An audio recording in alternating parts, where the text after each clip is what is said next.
A very good morning to everyone. I am Manoj Tomar and I welcome you on this online platform. Dear students, today we are going to start a new chapter, that is we are not afraid to die if we can all be together. तो ये बहुत ही interesting chapter है and this chapter is totally based on the adventures of a family. एक family है जिसके adventures के ऊपर ये पूरा चैप्टर है. अब आइए शुरू करते हैं इस चैप्टर को. इस पे देखते हैं. तो सबसे पहले तो आज की क्लास में हम लोग इसका देखेंगे introduction and in tomorrow's class we will start its summary. So let's start this chapter. The Europeans you must admit are enterprising and adventure loving. तो आपको ये मानना ही पड़ेगा कि जो यूरोपियंस थे वो बहुत ही एडवेंचरस थे. और इंटरप्राइजिंग का मतलब है they were very eager to know the things, they were very curious to perform various activities via sea route. तो these were qualities enabled them to sail around the world. और यही qualities थी जिसके दम पर या जिसके बदले वो पूरे दुनिया को वो देख पाए सेल करके. सेल करना मतलब नाव चला के जाना. तो वो पूरी दुनिया को उन्होंने नाव के सहारे ही शुरुआत में देखा, क्योंकि बहुत ज़्यादा साधन उपलब्ध नहीं थे पहले. Discover new routes and new lands and ultimately colonize them. और जब ये दुनिया के दौरे पे निकले वाया सी रूट, तो इन्होंने बहुत सारी नई जगहों को देखा, डिस्कवर किया. और नए नए जगहों को जाके ये मिले जहाँ पे लोग पहुँच ही नहीं पाए थे. वो कटे हुए थे जो संसार था उससे, यानी कि जहाँ पे जो लिविंग जो आइलैंड्स थे उनसे बिल्कुल अलग थे वो.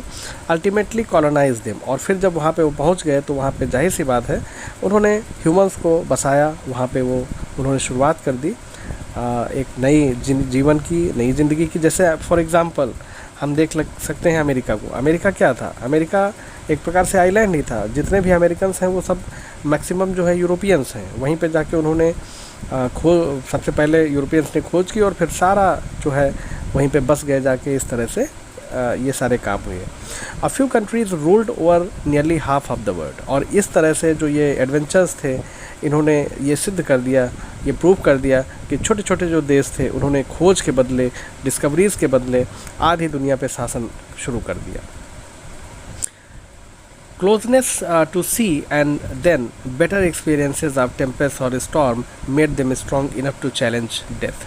और उन्होंने मौत को भी पीछे छोड़ दिया एक प्रकार से. उन्होंने जो डेथ थी उसको चैलेंज किया और वो आगे बढ़ते गए. और उन्होंने जो सी एडवेंचर्स किए उन्हीं के दम पर, या जो टेम्पेस्ट का मतलब होता है तूफ़ान, ठीक है, या स्टॉर्म. तो जो तूफ़ान समुद्र में आते थे, लोग पहले बहुत डरते थे कि भाई हम समुद्र में नहीं जाएंगे, ठीक है. सी रोड बहुत ही एक डेंजरस मतलब एक था कि मतलब the people use to think that we will not return. It was not sure that they will return if they adopt sea route. तो इस तरह से बड़ा ही एक चैलेंजिंग था. लेकिन इन्होंने यूरोपियंस ने इसको चैलेंज किया और कहीं ना कहीं वो उन्होंने जीत एक प्रकार से दर्ज की.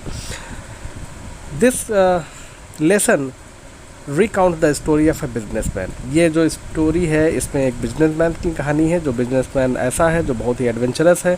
और वही एडवेंचरस नहीं है, his wife is also and 2 little children. You can't imagine that he there were his whole family on the voyage. So it was very strange at that time. For 16 years the man prepared himself for the round the world voyage. और 16 साल तक उसने अपने पूरे परिवार को training दी, सबको तैयार कराया इस चीज़ के लिए, क्योंकि बहुत बड़ा एक मतलब उसका एक ड्रीम था कि वो पूरे परिवार के साथ और एक पूरे वर्ल्ड की यात्रा पे निकले, ठीक है. He built a big boat and undertook a risky expedition. और उसने एक बहुत बड़ी सी एक बोट तैयार करवाई और एक एक्सपेडिशन यानी कि प्रस्थान करने के लिए यानी कि सारी व्यवस्था की. हालांकि बहुत रिस्की था, ठीक है, इतना आसान नहीं था क्योंकि परिवार के साथ आप जाते हैं और वो भी सेलिंग पे, तो बहुत ही टफ होता है. ही sailed smoothly up to the tip of south Africa. South Africa तक तो सारी चीज़ें अच्छी रहीं. बड़ी आसानी से वो साउथ अफ्रीकन जो सी है वहाँ तक पहुँच गया. द साउथर्न इंडियन ओशियन, ठीक है, अच्छा सॉरी यहाँ से, but as he moved eastward, जैसे ही वो पूरब की तरफ बढ़ा, ही फेस्ड गाल्स, तो उसने बहुत बड़ी बड़ी कठिनाइयों का, गाल्स का मतलब बहुत बड़ी बड़ी कठिनाइयों का सामना करना पड़ा। He hired to help us to tackle the world's roughest sea, और उसने 2 लोगों को हायर भी किया था जिससे कि उसकी वो मदद करते, ठीक है, किसी भी प्रॉब्लम के लिए। The southern Indian ocean, southern Indian ocean जो है वो बहुत ही डेंजरस एक प्रकार से प्लेस उनके लिए रहा जब वो वहाँ पे पहुँचे। He set out in July 1976, set out का मतलब होता है प्रस्थान करना, ये एक प्रीपोजिशनल फ्रेज़ है जिसका मतलब होता है प्रस्थान करना, यानी कि वो निकले वहाँ से जुलाई 1976 को, ऑन जुलाई में निकले थे 1976 को, ऑन जनवरी 2 यानी कि अगले साल जनवरी में he face the huge waves and fought for survival against a deadly sea. तो 2 तारीख में जो जनवरी की थी उसमें बहुत बड़ी इनको प्रॉब्लम सामने आई, because they had to face huge waves in the sea, so you can understand that how it was deadly for them. और ही वॉज बैडली वुंडेड, और बहुत ज़्यादा बेचारा वो जख्मी भी हो गया। जो इनका जो है पेरेंट्स था बच्चों का, और जो हस्बैंड था, और so was the wave walker, wave walker जो है इनकी बोट का नाम था, जिस बोट का नाम रखा गया था।